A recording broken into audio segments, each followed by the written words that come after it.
Originating from and currently residing within the mostly great city of New Orleans for more than the better bit of my lifetime, the visage and memory of slavery tends to stand that much more vividly in the periphery. My own family, having been plantation owners along the Mississippi, makes the abhorrent practice all the more tangible. Now, I've never quite had the courage inside to make the inquiry about my ancestors' propensity for whites owning non-whites. It just always seemed like a thing I didn't need to ask. Alongside the fact that white people's history of being garbage hinted at whatever answers my adolescent mind may have thirsted for. Having the history of the everyday horror show that was the enslavement of an entire race very much ingrained into my psyche from an early age, nothing from that specific time period surprises me. The disgusting acts mentioned in this very show are as shocking as they are because we as a people have arrived at a mindset that values humanity. Well, I would like to imagine that most of us have. Oh please, oh please, oh please. Crack that whip. Give the back slip. Step on the crack. Breaking mama's back. When a problem comes along, you must whip it. Before the cream sits out too long, you must whip it. When something's gone wrong, you must whip it. Now whip it. Hello! Hello. Hey everybody out there in internet land and in internet islands and in internet isthmuses and those in the dungeon. I'm not wearing any pants. Whoever is wearing pants on this show, if you're wearing pants, you don't deserve to be on the show, first of all. Second of all, take them pants off. Go ahead, we'll wait. Get with the program. Welcome to another pretty fucking sweet episode of See No, Hear No, Speak No. Yeah, you notice how he pretty fucking sweets up his own goddamn episodes, huh? I know what it's about.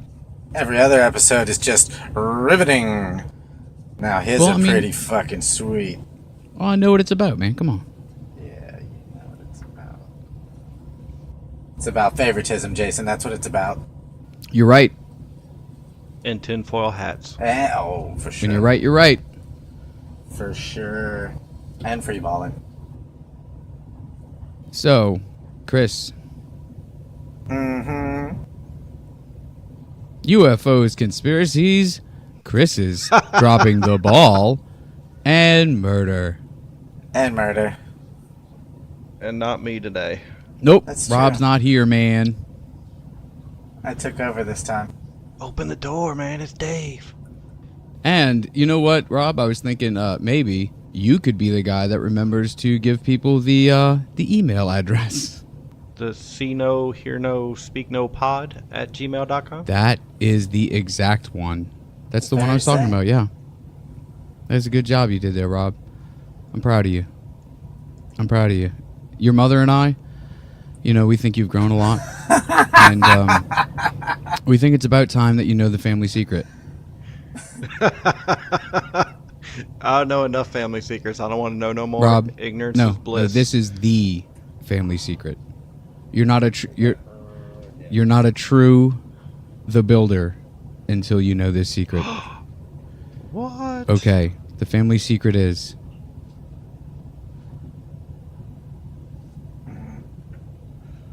He lost it. He totally did. He choked. yeah. I was gonna say something terrible, but then I was like, I don't know. What if his family listens to this one day and like, I don't want them to hate me. I don't care much if Rob does, but Likely excuse.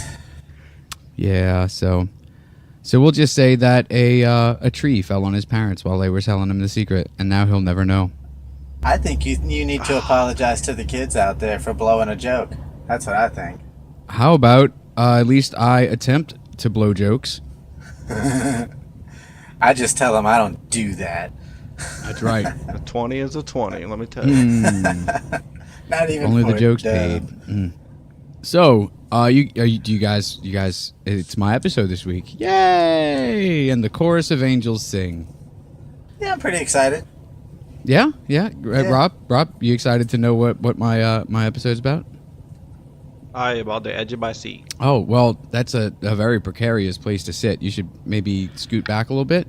We don't need you falling and hurting your old man hips. So, Yeah, I might break a hip. That's true. So my episode this week, because we've been all over the place lately, really, and I figured, why go back to home base when you can just stay all over the place a little further? This does have my patented bit of just horrible, terrible human beings in it for sure, but this will be our first true ghost story. Ooh. Huh. You guys scared? That's true, huh? Yep. We have not yet done one. I don't even think we've had like a hey, maybe ghosts happen because of this kind of story, I'm a little disappointed in us, actually, now that Yeah. you mentioned that. I wanted to bring ghost stories a while ago. When Australia first started listening to us, I looked so fucking hard for like some kind of Australia-centric ghost story, and there were a few, but none of them were like, okay, there's this lady in white that haunts this place because she used to live here and blah blah, story about why the fuck she's so angry and is here. It's just, oh, there's this old brewery and there's this old lady that haunts the place. No reasoning, nothing because of and or why. There's just some old lady there. Fuck you. It's the first place she tapped a keg. Exactly. So, but this one, the ghost stories come well and deserved here, because holy fuck is this not a pleasant story. We are also not only having our first ghost story, but we are returning for the first time since the very first episode back to my and Chris's hometown of New Orleans. So this should be fun. I was just about to say that if you couldn't find a ghost story anywhere else, you're not going to find them like they are in New Orleans. Absolutely. Maybe in England. Yeah, maybe. It's super old out there, so, bunch of senile old folks making stuff up anyway. So, the central point of this whole tale is on Madame Lalauries, whom I had found out, because I had actually never watched it, is also Kathy Bates's character on the New Orleans season of American Horror Story, which I've only watched one season of that show. I enjoyed it greatly, but I didn't watch that one, so I don't know. That was my favorite season by far. But I hear that they played pretty fast and loosey-goosey with a lot of the facts and true world things having to do with these people. So, I mean, I'm sure that some points were handled well, but we're gonna get down to the nitty gritty that we can find. The nitty gritty titty committee, if you will. Universal truth there, that you got all this tourist shit around you and you never go. No matter where you live, you never go to all the tourist shit that's around you. Right? Well, yeah. Yeah. Because isn't her house a museum now? Yeah. It is. It's not like a museum of horrors or anything like that. It's more an old world New Orleans type museum, more an overarching history with a stapled on, oh, and this happened here kind of deal, more than this is the house of terrors known as the Lalauries. So we're gonna start our story off with the lady herself, Marie Delphine McCarthy, or as it was anglicized later, McCarthy, which I think, be calling anytime I have to say McCarthy, I'm going to say it that way, just because, I don't know, just reading McCarty just looks like McCarthy, so it's probably going to come out like that anyway. She was born March 19th, 1787. So this was quite a while ago. And it's speculated that she died December 7th, 1849. She was more commonly known as Madame Blanc until her third marriage and subsequent infamy remodeled her Madame Lalauries. She was a New Orleans Creole socialite and alleged murderer who was infamous for torturing and likely murdering her household slaves. Interesting character she was. Seems like, and this is horribly crass, but I can't think of a nicer way to put it right now. It seems like a waste of money. Indeed. You know, that's one way. Yeah. I mean, if put in the mindset of, 18th century, plantation owner, that seems like it's, you could be smarter with your investments. Money. Yeah, investments. We'll call them that. So, like I said, she was born March 19th, 1787. She was one of 5 kids. Her dad was Louis Barthélemy de McCarthy, who was originally named Chevalier de McCarthy, whose father Barthélemy brought the family to New Orleans from Ireland around 1730. So their family has been here a long time. That was actually during the French colonial period. Stinking Irish. Yeah, well, the French, but from Ireland, and then their Irish surname, which was McCarthy, was shortened to McCarty or de McCarty. Her mom was Marie Jean L'Arable. Okay, so that last name is big L apostrophe big E Rable. L'Arable, right? Interesting. Yeah, I guess. Sure. Who is also known as the widow Lecomotte. Her marriage to Louis B. McCarty being her second. So both were really fucking prominent in the town's white Creole community. They fucking came from and had money. Delphine's uncle by marriage, who was Esteban Rodriguez Miro, was governor of the Spanish-American provinces of Louisiana and Florida during 1785 to 1791, and her cousin Augustine D. McCarthy was mayor of New Orleans from 1815 to 1820. Now, yeah, they got money. I want to take like a quick little aside here and talk about Augustine, the mayor of New Orleans from 1815 to 1820. He actually was a mayor of some note.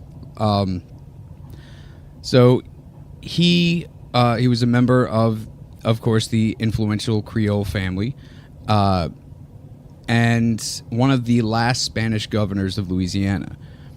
He was brought to the mayoralty. Is that a word? Close enough. By the resignation of the previous mayor, but then served 2 full terms, which he was elected in both by landslides. His tenure was marked by the first official recorded outbreak of yellow fever, which not so great, but what are you going to do? But because of, he created the city's first board of health in 1817, which, among many other things, provided systematic garbage removal and the institution of a port quarantine. So before him, pioneer, people's trash just fucking laid around, and if you had a ship in port that was fucking sickly with anything, who gives a shit? Come on in. So these are things that, I mean, now of course we see as necessary, and just how did they not have life without that? But whatever. He in 1816 he had a comprehensive ordinance regulating theaters. In 1817, housing numbers were instituted.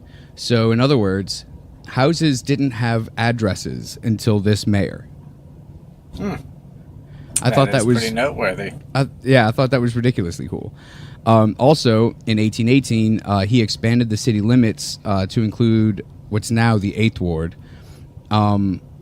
He also, in 1819, instituted the first public waterworks system.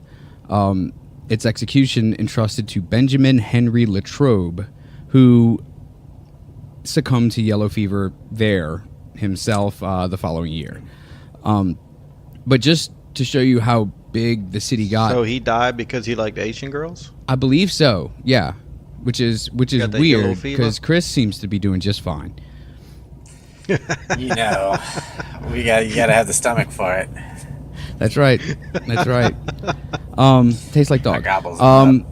So just to show how big the city got under his mayoralty, during his tenure, the city grew from 33,000 in population to 41,000, and commerce, which is measured by boat traffic and receipts, pretty much doubled. And the period that he was mayor, and then the next mayor, Ruffignac, they named it the expansion of American Quarter of New Orleans. So it was like he was a very noteworthy, big player. And for him to be the first cousin of the lady we're talking about makes a lot of sense as far as the affluence that we'll speak of, and just basically how untouchable she was. But it's also weird to think that someone who did so much good for our city could be so directly related to someone. Well, you'll see. Indeed. So we're gonna touch real super quick on her marriages, because she was married 3 times. The third being to Monsieur Lalauries. So her first marriage, which was on June 11th, 1800, she married this name is pure gold. It is a sentence long, and I'm going to do my best because it is in Spanish. My nuts are tingling. Go. Ooh. Now, go. Don Now. Ramón de López y Angulo e Caballero de la Royal de Carlos. I love it. I love He it. Now, was a high-ranking Spanish royal officer, and they got married, get this, Chris, at the St. Louis Cathedral in 1800. I knew it was old as fuck. I didn't know it was pretty old. that old. now, if you could say that name with the Spanish accent fluently, pennies will drop. Just like that. My headache could not stand the pennies dropping. They will grow so moist, they fall right off. Gravity cannot hold them. Okay, so get this. Since we were a Spanish colony in the 1760s, all the way to 1804, Louisiana was actually spelled Luisiana. Oh, that's We way had- easier. We had no O in our name. It Fuck was that O. Louisiana. Luis, because it was Luis. That's not right. Louise. Exactly. So after the American acquisition, Don Ramon had been appointed to the position of consul general for Spain territories. For Spain in the territory of New Orleans. See, you so even he's still say it like Blanco Gringo. Don Ramon is how you're supposed to say it every time. Every time. I can't roll my R's. This guy is Don Ramon. So he's still super fucking important and super high up in the social ladder, even He did after what? I think we New lost Orleans Jason. is become an American acquisition. Maybe my phone is a piece of shit Hello? because somehow Son of a bitch, they hung I up. just lost the call. But I'm still recording. Jason is right up there. Yellow, still recording. Hi, bitch. Yep, please do. Whip it good.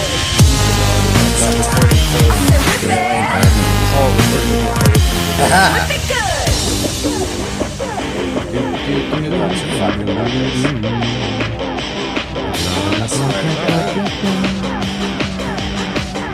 All right, we got Hello. everybody back Are on. we all here? Okay. We're all still recording. Oh, I yes. believe we were talking about the Ramones and how they changed music. I Yes. certainly was, and it's weird because you think them being like an '80s band, but really they were an 1800s band, and they were based in the Spanish territory of New Orleans, which, they look good. They look good, is what I'm saying. Even though that all of them are dead except for the drummer, who is Marquis Ramone, who really wasn't even a Ramone, and I mean, it's weird that they kept finding guys that weren't related whose last names were Ramone. That's not weird. It's stage. It's fate, is what it is, Chris. Fate. Right. So, right. also in 1804, Delphine and Ramon traveled to Spain. Accounts of the trip vary because it was so fucking long ago. Someone named Grace King wrote in 1921 that the trip was Lopez's military punishment, and that Senora Delphine Lopez met the Queen, who was impressed with Miss Lopez's beauty. But then Stanley Author's 1936 report differed. He stated that on March 26, 1804, Don Ramon Lopez was called to Spain to take his place at court as befitting his new position, but that Lopez never arrived in Madrid because he died en route in Havana. During the voyage, Delphine gave birth to a daughter named Marie Borgia, Borgia Delphine Lopez y Angulo de la Candelera, nicknamed Borquita. Good Lord. I'm so happy they didn't have checks back in the day, because Borquita. Delphine and her daughter Waiting returned. in the grocery store behind that. Delphine and her daughter returned to New Orleans afterwards. So basically, they were on their way to Spain. Good old Ramon died, but she had a kid while they were on their way, so they were like, we'll just go home. Then in June of 1808, she remarried. She married Jean Blanc, who was a prominent banker, merchant, lawyer, and legislator. At the time of the marriage, Blanc purchased a house at 409 Royal Street, New Orleans, for the family, which became known later as the Villa Blanc. Delphine had 4 more kids by Blanc, so that's 5 total now, named Marie-Louise Pauline, Louise Marie... God damn, lady, it's a vagina, not a clown car. Oh, it's both. It is both. Comes with the music and everything. Marie-Louise Pauline, Marie-Louise Pauline, Louise Marie Laurie, Marie-Louise Jean, and Jean-Pierre Pauline Blanc. Well, she was clever, wasn't she? I think... I'm glad you're doing these names, not me. Oh, I'm not. So Blanc died in 1816. Doesn't say how or whatever, but they were married for 8 years, which, not bad. And then third and final husband comes in. Delphine married her third husband, who was a physician named Leonard Louis Nicolas Lalauries, who was much younger than she was. They got married on June 25th, 1825. And Probably got tired of them fuckers dying on us. probably. Oh, shit. And then in 1831, she bought a property at 1140 Royal Street, which she managed in her own name with very little involvement of Leonard. And then in 1832, had built a 2-story mansion there, complete with attached slave quarters. She lived there with her third husband and 2 of her daughters, and maintained a central position in New Orleans society. So She had 5 kids. What's the deal with that? I'm thinking that some of them were grown by then, because let's see, she they bought that spot in 1831. She had her first kid. Let's see, she had her first kid in 1804. So yeah, some of her kids were grown. 27 years. Yeah. Okay. So that makes sense, But the fact that through this whole time, even through all these marriages and everything like that, she is still very much, a sought-after socialite, which I don't know if that really mattered, especially in New Orleans society back then. If, being married... Well, I guess it's not like she was marrying and leaving them and, like, they all died, I guess, so... Yeah, it didn't really matter. Yeah. Wasn't a big deal. So, now we will, we'll get to the fun part of the story, or as I call it, the fun part. You guys scared yet? Or Oh, man. No.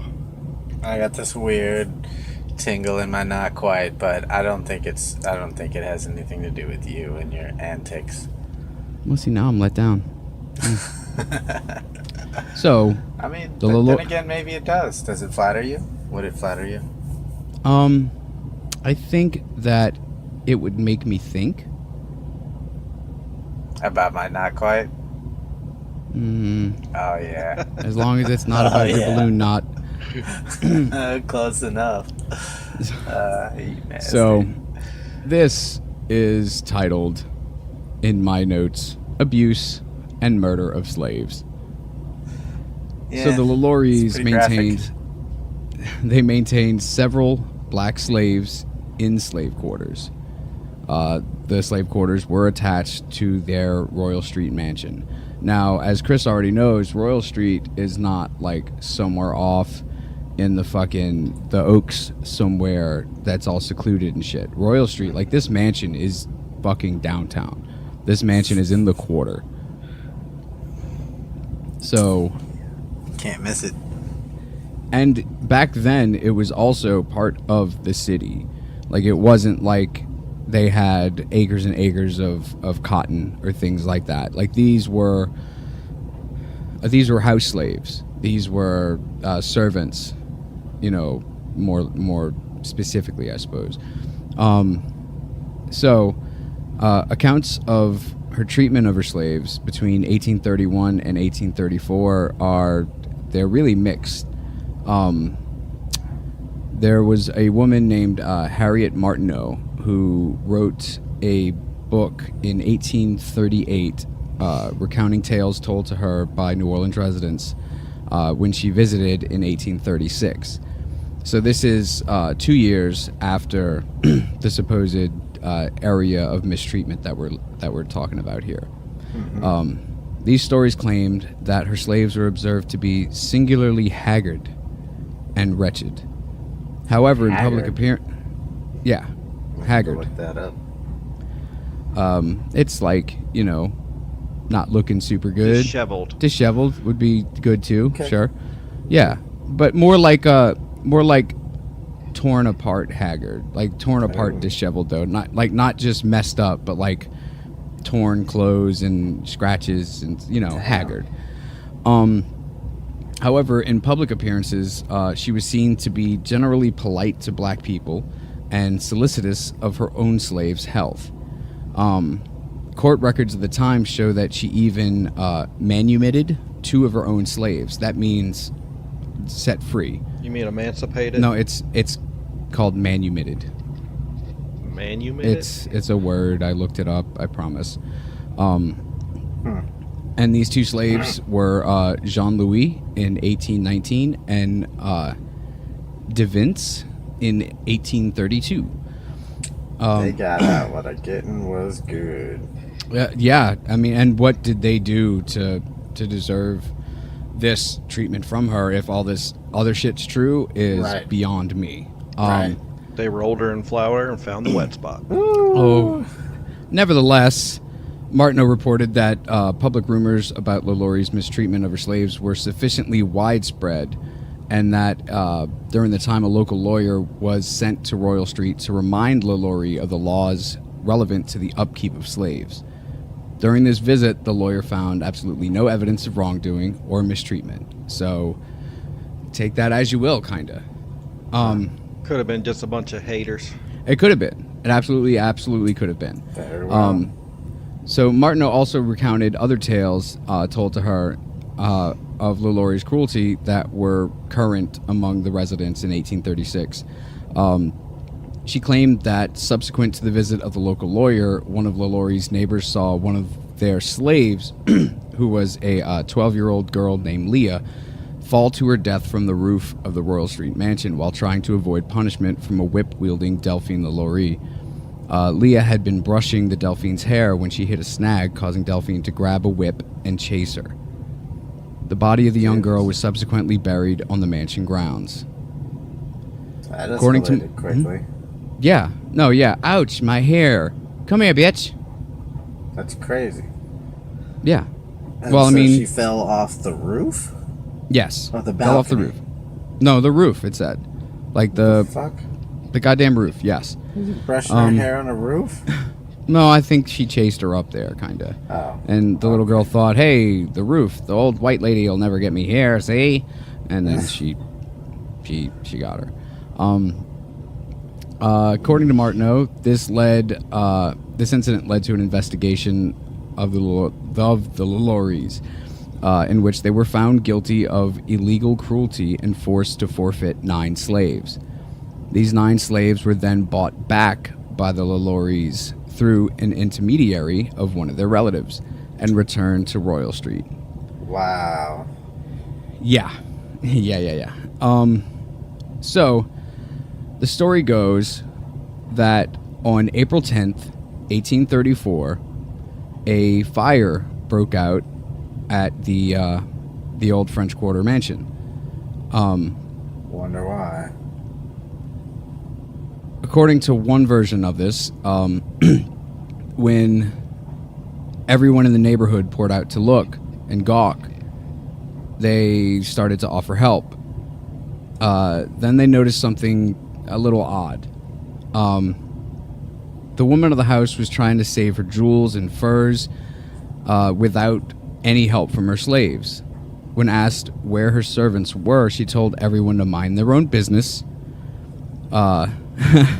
Hey, I am doing it for myself, you know? They say that, ladies gotta do it for themselves, you know? Can't do it with nobody girl. else. You just gotta pick up your girdle straps and you gotta save your jewelry yourself. Who am I gonna be to you if I just had my slaves do it all? Well, Nobody. I mean, you never know who's gonna want to make off with whatever they want to make off with and all the commotion. I know, right? Technically, I would think they'd be more worried about making off with their lives than some fucking jewelry, but I mean... Well, maybe you that's weren't just- a 19th century Southern elite woman, were you? I also wasn't a 19th century slave, so I suppose in that respect, I'm entirely wrong, and it would have been the best idea to make off with your life and some fucking jewelry. Indeed. So, as odd as this was, just being told to fucking keep your nose where it fucking is, some said that they started hearing faint moans and screams from the attic. So a small group of these onlookers took it upon themselves to break into the house to find the women's slaves. But when they opened the door to the attic, they stopped dead in their tracks, some even vomiting from the stench. Oh shit. What they had found was the torture chamber of Madame Marie Delphine Lalaurie. So, renowned So the house New is Or- on fire and they're kicking shit open in the attic? Well, because, I mean, New Orleans was a peculiar place, even in slave days. They still knew that you should value a human life, and that's why we had rules on upkeep of slaves. You couldn't just beat them till death, like you would go to jail or possibly even worse for murder. Okay. So, I But mean, the these house is on fire. Why are people rushing into a house on fire? to save other human beings that they knew were in there. Oh, Is that okay? okay. Sure. I mean, that's as good a reason as any. But I just, when you picture a house on fire and this woman just trying to grab her jewels and stuff. I guess it's not really like fully ablaze yet, so maybe my mind was just a little bit ahead of where it should have been. No. I get, yeah. Was there people sitting there chanting that they didn't need no water? Just let that motherfucker burn? Son of a bitch! I was gonna use that for the intro music. Not anymore though. Now I gotta think of something else. So, just to back up a little bit, this fire, it's later found out that it was started by the 70-year-old slave cook, because she had been chained to the stove by Lalauries. Only people familiar with the area would know how impressive that is for a building and what an amazing view that would be. Fuck, I would love to have bought that land back in the day. Yeah, And not kill the slaves on it first. Well, I mean, see, there's the catch. It was in the contract, Chris. I mean, you buy this land, eventually you've got to. She probably And bought she- it for Yeah, you gonna make the grass grow. 14 She was okay bucks. with it. Most people weren't. Most people were like, let me sleep on it, and then I had to talk to their wives about it, and they weren't cool with it. But then Lalauries was like, We were Give going me to the do that pen. anyway. So, the entrance to the building has Excuse me. iron grill work, and the door is carved with an image of Phoebus. How do you say that? The old Greek guy with his chariot. Phoebus. Thebes? Phoebes? Phoebes, yeah. Isn't Okay. that the name of the city, too? So it's Phoebes in his chariot, and with wreaths of flowers depicting garlands in bas relief. Inside, Nice. the vestibule is floored in black and white marble, and a curved mahogany railed staircase runs the full 3 stories of the building. The second floor holds 3 large drawing rooms connected by ornamented sliding doors, whose walls are decorated with plaster rosettes, carved woodwork, black marble mantelpieces, and fluted plasters. Now, they mhm. went and rebuilt this whole thing after it burned down. They and after did, the but townspeople beat the shit. like literally the next paragraph explains that. Subsequent to my bad. Lalauries' departure from America, the house remained ruined at least until 1836. But at some point prior to 1888, it was unrecognizably restored, and over the following decades was used as a public high school, a conservatory of music, a tenement, a refuge for young delinquents, a bar, a furniture store, and a luxury apartment building. What? Wait. They got bars in New Orleans? Not That's anymore. shocking. I don't think so. I mean, if you really look in like the seedier parts of town, you might be able to find one. But I mean, it's you'd be hard pressed to find a bar in our fair city today. Seedy parts in New Orleans? You gotta be crazy. I know you're hard pressed to find a seedy part. You know. I know. Maybe that's just because we're super seedy. But, so Nicolas Cage is not a vampire. He did not purchase it in 1836. Is that what you're saying? Well, I mean, chances are he did. It's just, the paperwork from back then it's spotty. So, Well, if he's not a vampire, I'll punch him in his shit. I challenge him. If he is a vampire, I eat a lot of garlic, so come on, let's do it. They do have that theory that he is immortal. Oh, I know. Have you seen I the know. old-timey pictures of him? Yep. And that's him. I'm going on record right now to say yes, he is immortal, and that is him. And Him why and he's Keanu aging Reeves. right now, you know what? Maybe he's just tired. Maybe he's just, he's tired, and he's like, okay, thing that doesn't age me, you can go ahead and age me now. So you You think know? maybe he's like Dorian Gray, that whole scenario? I think he's like DeLorean Gray. He can only live to 88 every That's time. right. That's right. And then he goes back to the future. Yep. So, as far as the it being a public high school, conservatory of music, a tenement, there's a couple of neat little stories having to do with a few of these. The first really cool story that I've heard, and this is from a book My mom has had this book for, fuck, man. I was in middle school, I guess, when she got it.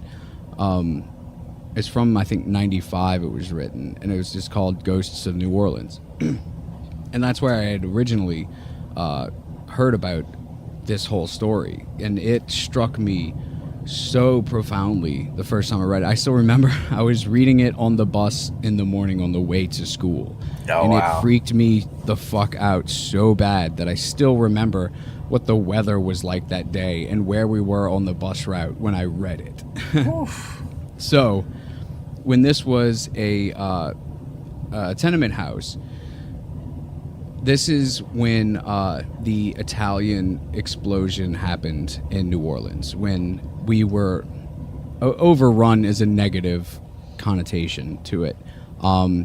We were inundated. Flush. Does that have...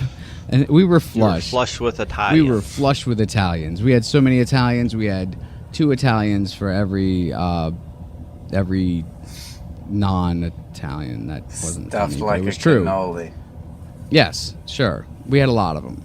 A lot of poor immigrants that had just come here to work and things of that nature. So when this place was turned into a tenement house, it was like jam-packed full. Like you had to use a broom to push the rest in through the door so you could fucking shut it at night.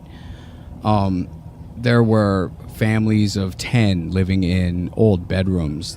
I'm going to refrain from a Mexican joke. No, you should, Continue. because we're talking about Italian, so you should I tell an know. Italian joke.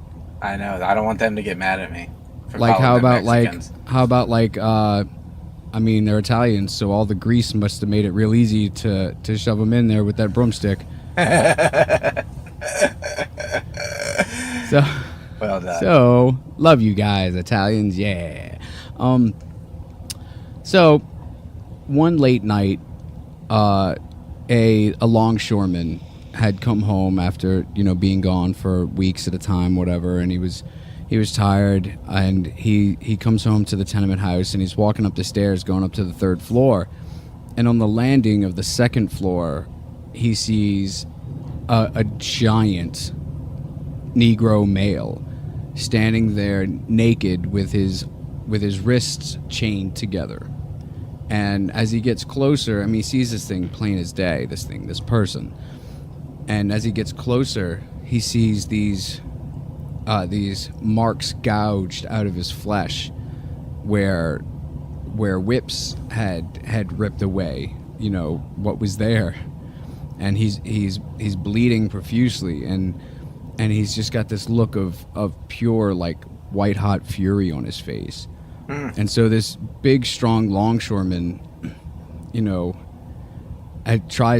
asks him to get out of his way, because he's just as confused as anyone else would be walking up the stairs and seeing this. And then goes to physically move this man out of his way, and the second his hands are about to touch flesh, is gone. Ooh. And so, him being freaked out, he runs back up to his family, and they leave the next day. Well, he didn't have to wash his hands afterwards, so that part was good. Yeah, because... Did he grab Luigi? Hey, Luigi, let's go, man. No, but he grabbed Toad and the Princess, which... those are the ones you really want on your team. You do. You really do. The Princess, because she can float, and Toad, because you can eat him if you get hungry. So, Frog's the legs are other... yummy. The other story of note, as far as other places that have taken up residence there. Well, first of all, the bar that was there was called the Haunted Bar, or pub, or tavern, whatever the fuck it was called. And they had no activity. They just enjoyed... They were there for a long time, and people loved going there, and they had themed drinks on it. And this is like, early 1900s, so it's not like it was, in the 90s or 2000s or whatever, when shit like that was real prevalent. So they were fine. But when they shut down and the furniture store bought the place, The guy had his store full and ready for business one day, and he goes home, comes back the next day. All of every single piece of furniture in his store is completely and utterly ruined by what looks like, it looks to be sewage, basically. It's just like filth. It's like filth is covering everything in the store. So, he thinks to himself, fuck, the vandals got me. So he cleans everything out, and then he gets a whole new shipment in. He gets a whole new inventory. And so that night, he brings his shotgun in, and he's like, well, if those vandals come back, I have a surprise for them. So he's going to stay in the store overnight and catch whoever the fuck's doing this.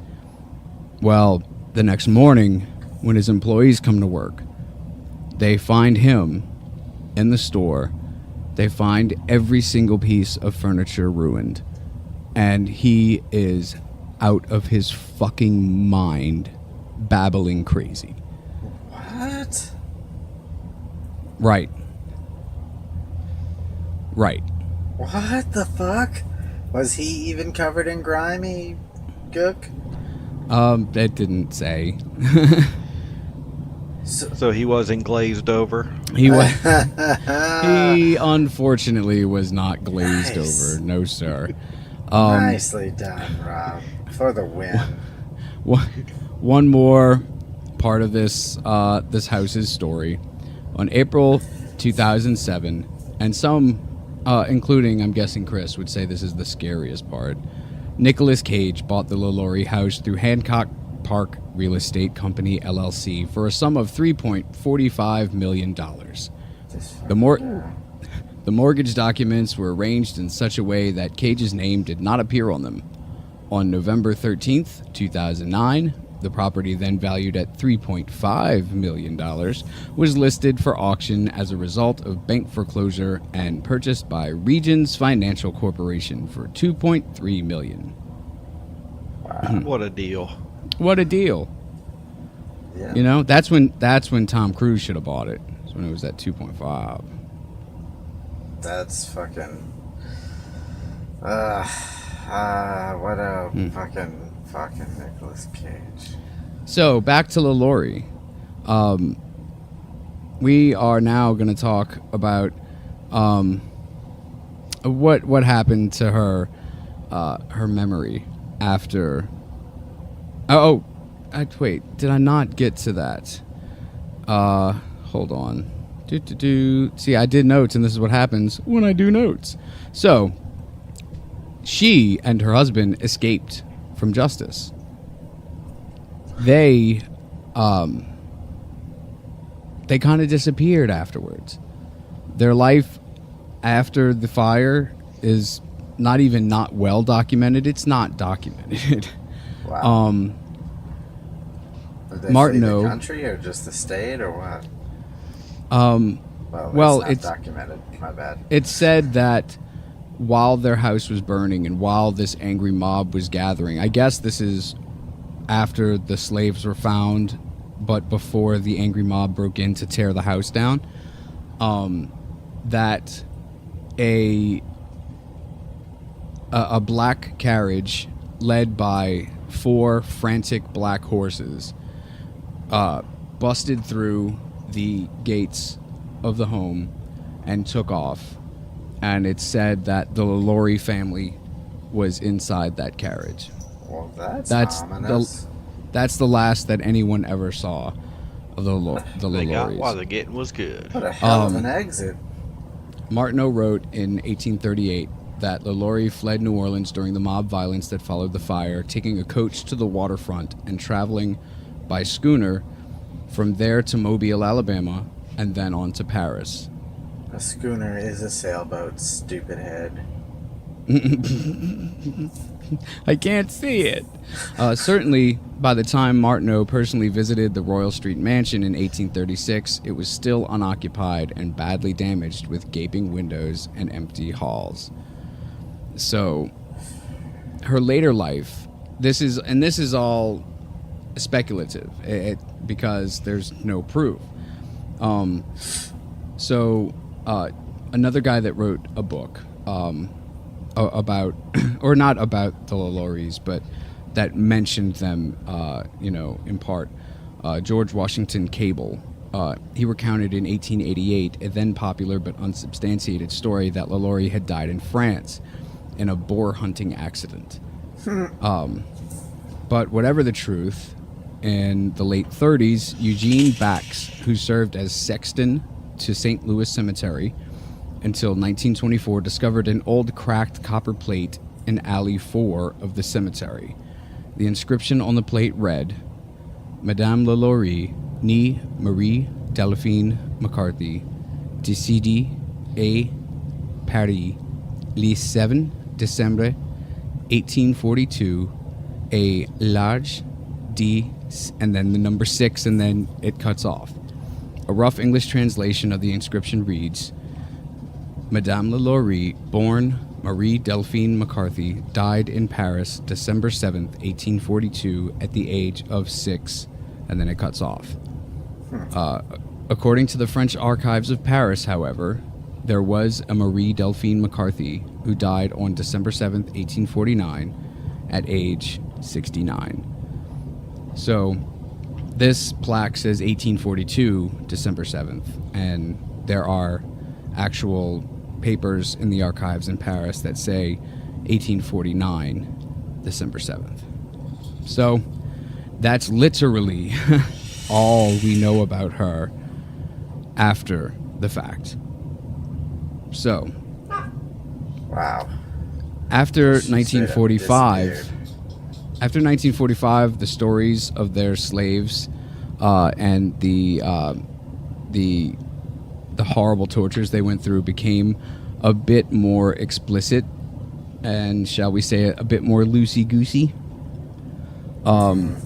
Jean de Levine, who wrote Ghost Stories of Old New Orleans in 1946, alleged that Lalaurie had a sadistic appetite that seemed never appeased until she had inflicted on one or more of her black servitors some hideous form of torture, and claimed that those who responded to the 1834 fire had found male slaves stark naked, chained to the wall, their eyes gouged out, their fingernails pulled off by the roots. Others had their joints skinned and festering, great holes in their buttocks where the flesh had been sliced away, their ears hanging by shreds, their lips sewn together, intestine pulled out and knotted around their waist. There were holes in skulls where a rough stick had been inserted to stir the brains. Oh. De Levine did not directly cite any sources for these claims, and they were not supported by the primary sources. See, this is kind of where, well, I wanted to bring to you people a truly horrifying story that gave birth to these wonderful ghost stories. But this is where we find out that the death toll of the Lalauries had climbed to fucking hundreds, in later years. When, in truth, yes, there were slaves in a locked room in the attic. Yes, they were mutilated, not to the insane extent that I said previous.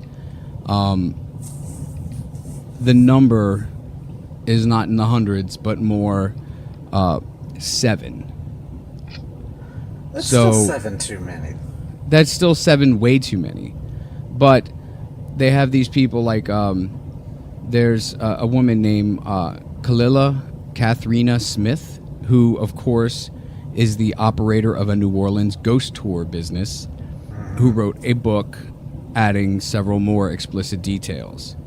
Adding a victim who obviously had her arms amputated and her skin peeled off in a circular pattern, making her look like a human caterpillar, and another who had her limbs broken and reset at odd angles so she resembled a human crab.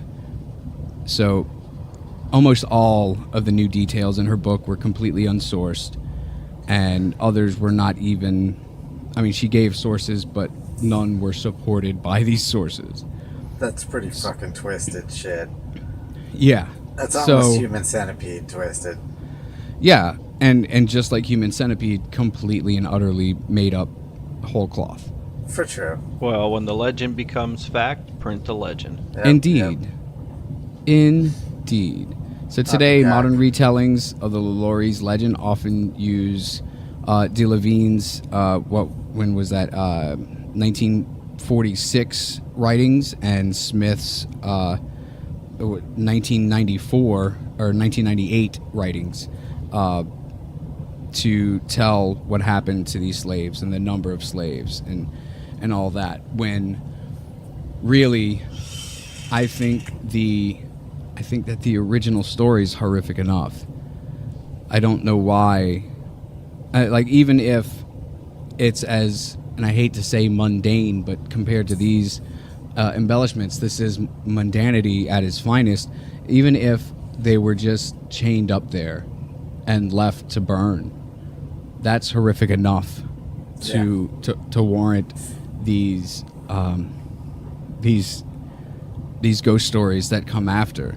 That the neglect and the hate that she showed these human beings. That, I mean, I want to say it with disgust that she treated like possessions no more than things, but a hard reality is that is exactly what they were to her. Right. That is exactly what they were to most of white America at that time, which is shameful and disgusting and just abhorrent in every way possible. No But doubt. the fact remains that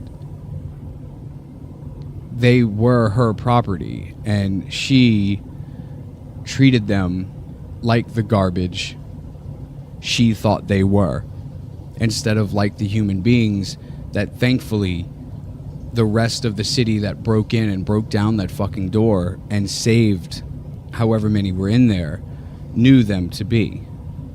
Yeah. So there are, lots of retellings of this in modern popular culture. Chris, you went on school fucking field trips to the Kantai Wax Museum, right? Yeah. You know what? Now that you bring it up, I remember that. I don't. Yeah. I can't say I remember everything that was in it, but wax museums have always creeped me out, so I think I didn't pay a whole lot of attention. Yeah, well, they had depictions of Lalaurie and some of her slaves in the wax museum there. I also personally can't quite recall that specifically. I do remember their little Hall of Horrors, but I mean, we had gone there on school field trip after school field trip, starting in kindergarten, Yeah. and they walked us through these things. And I actually remember I went to the wax museum, I think the year it closed. Matter of fact, not weeks or a month or two before it closed. An ex of mine and I just on a whim decided to go, and we didn't even know that they were in the process of closing when we walked through. But it was a summer weekday, and it was the two of us and maybe two other people walking through the whole thing, and that was it the whole time. When back in the day that would have been crowded as hell, and we got out and that was it. It was done. Yeah. And actually, I think that's where the New Orleans Museum of Death is now, which I really, really, really, really want to go to. And I haven't yet asked my new lady, but I'm sure she'd love to go, but just haven't asked that question yet. Hey, babe, do you want to go to the New Orleans Museum of Death with me? Yeah, we have one. It's where the old wax museum was. Yeah, we have Awesome. one. All right, sweet. Well, now I have a date to go, so that'll be fun. So, of course, they had her there. Of course, she's Kathy Bates plays her in the third season of American Horror Story. There was one more that I really wanted to. Okay, here we go. Delphine Lalauries is a character in the board game Evil Baby Orphanage. Huh. Mm-hmm. Evil Baby Never heard of it. Orphanage is a board game. Evil Baby Orphanage. Yes, sir. Oh, I gotta find this. Oh, yes. I agree. You have to find it, play it, and let us know how it plays. For sure. So, I'll be looking that up promptly. So in closing, I have a different question for the two of you. First, Robert, can you pronounce the name Don Ramon de Lopez y Angulo e Caballero de la Royal de Carlos convincingly? That would be a hearty no. No, see, you already answer. know. So you answer quickly for that. Any other time, you wait 6 seconds and then say something. That, though, you were ready right off. Okay. So, no. Rob, I don't know, like not being from New Orleans and not growing up hearing not just the lore that we have here amongst locals, but just not knowing that feeling when it's fall and you're walking through the quarter and you cut through the street next to the Cabildo and you're walking down Pirates Alley and it's dark as fuck and you just get this. There's a feeling like even if you don't believe in ghosts and shit, there's something there that I don't think is there other places. Like, does this? Oh, well, does this story still get across to you? What? I don't know. Just Chris, help me out here. What am I trying to ask? Your guess is as good as mine, dude. I'm thinking of I all got the it. other ghost stories I've heard just within the city. And all those fucking strip clubs that everybody I've ever known that's worked in one of those clubs are any of the places in the actual quarter and surrounding blocks they've all told ghost stories of some kind. Well, that's because they're all just See- ridiculously high on cocaine.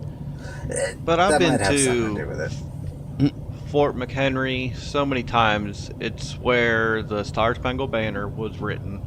Well, not technically on the fort. The dude was out in the ship in the harbor. Right. But just walking around that, and if you stand quiet, you can still feel. And then I've also been to what was touted as the most haunted bookstore in America in St. Pete. What? It's off of Yeah. What makes that so haunted? Where the hell is this? It's that big ass bookstore on Fifth Avenue North in St. Pete. I think I know Borders? exactly- And it's I know exactly what you're talking about. I think I've been in there. yes, it is touted as the most haunted, and it is creepy as hell in there, and it stinks. It smells like old books, Oh, yeah. but Yeah. it's got a different smell than most old books. Huh. Yeah, I but might I've have always to go been back. a fan of the, So like of the movies, so- horror and ghosts and whatnot. So like the eerie feel that a place can give you. Now, Oh, yeah. Now imagine walking in to this mansion, and then you open a door, and then Nicolas Cage is standing there smiling. Ooh. I keep picturing him of that look on his face where it's like the bees. Have you seen that? The different moods of Nicolas Cage. Bees. Yeah, just standing there at the top of the stairway, like with that look on his face. That one, 30-second, 2-minute part of that movie right there where he's got the wicker basket on his head with all the bees. That's my favorite movie of all time. I've not seen this, but I really want to now. Wicker And- Man. Oh, what movie is that? It's It's The Wicker Man. Oh, Yes. okay. Well, maybe I'll watch it. Anyway, I just want to see him being attacked by bees. I always picture the fucking just complete dunce of a look he always has on his face. But also, the memes of him with the hair flowing and the fucking in space. That's just his head in space and his long hair is flowing. Have you guys ever seen that? I don't think I have, but it sounds That's from Con Air. It sounds wonderful. Yeah, it's from Con Air. Yeah, it is. But they always put that to a space background, and there was some kind of fucking song playing in the back. I don't remember, but it's hilarious. His southern accent from Con Air is my favorite movie of all time. You got a lot of favorite movies of all time, don't you? That's a Bible fact. Mm-hmm. So, Chris, Yes, sir. I challenge you to spend not one night in the Lalaurie house. I challenge you to spend 3.5 years living within the walls as to not be found and reporting back to us daily. What the hell of a challenge. Mm-hmm. And if you do it, You ain't got nothing going on for the next 3.5 years, right? if you do it, I'll buy you a Coke. Oh. Is that going to be the Mexican Coke with the real sugar in a glass bottle, or just that No, it's gonna. cheap crap they sell in America? No, it's gonna be the goddamn Colombian Coke with the. Ooh. I mean, you still use a straw, but Yeah, buddy. Yeah, buddy. You're on, Winthorpe. I mean, Mortimer. So, I don't know.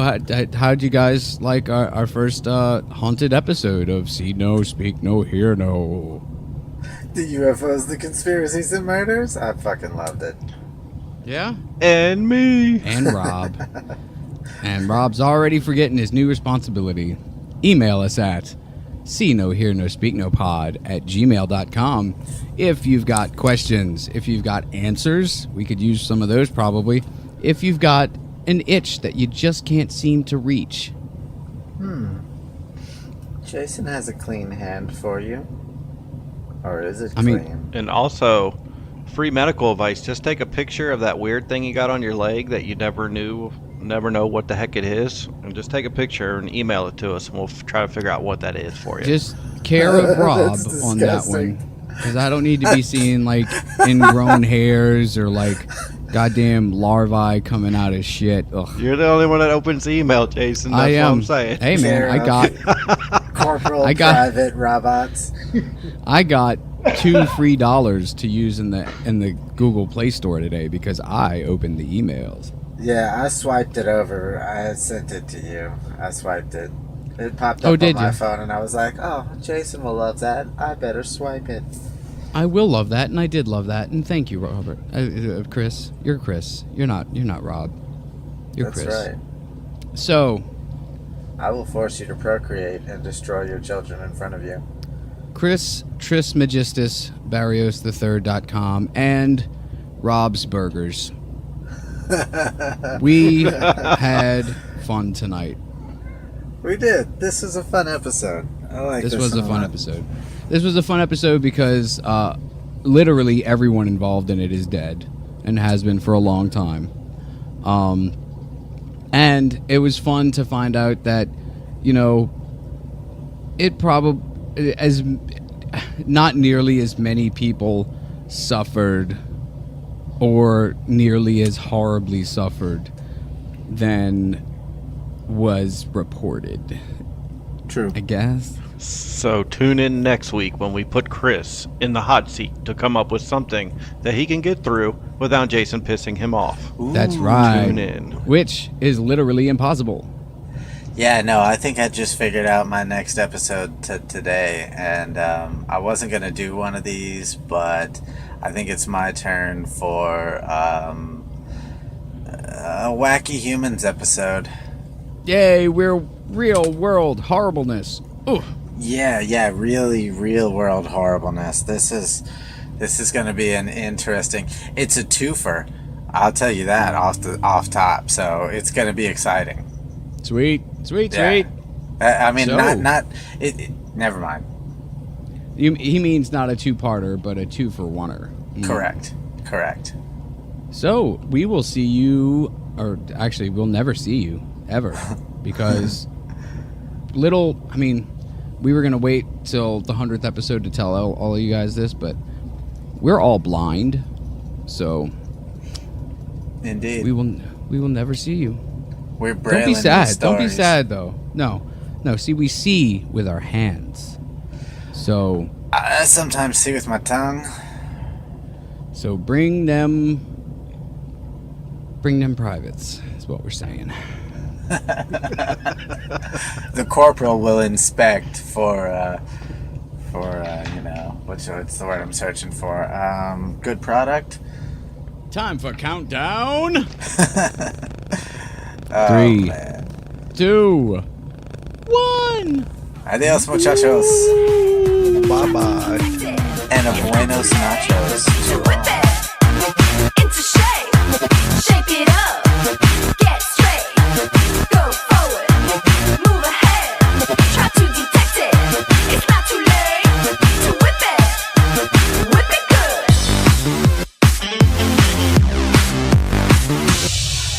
You're gonna like my little holding screen when you fuckers hung up on me. Later, kids.